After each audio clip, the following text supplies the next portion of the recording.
Avtosalondan 80 milyon so'm arzondan Tracker Premier do'stlar. Narxına gelen olsak 175 milyon so'm navorotlarni birma-bir sanab o'tamiz do'stlar. Endi Trackerni 175 milyon so'mga naq bilan sezabodi. Premier pozitsiyasi do'stlar.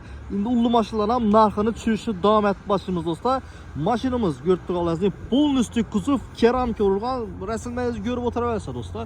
Salon qismlari ham akkuratni sostoyaniyada do'stlar.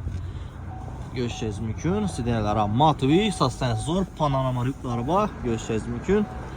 Endi metan gazlar ham o'rnatilgan ekan. Arka qismlarini ko'rib o'tamiz do'stlar. 30'lukdan 3 balon qo'yilgan ekan ora. Xudo xolasa naq pula 175 milyon so'mga qo'ydik.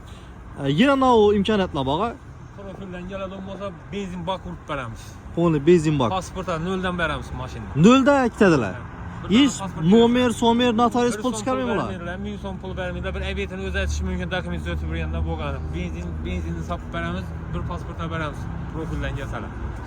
Esa xudo xolasa do'stlar, arzon avtosavdo, arzonaq profillarni Xorazm arzoni profillarni podpisatsiya bosib qo'yinglar.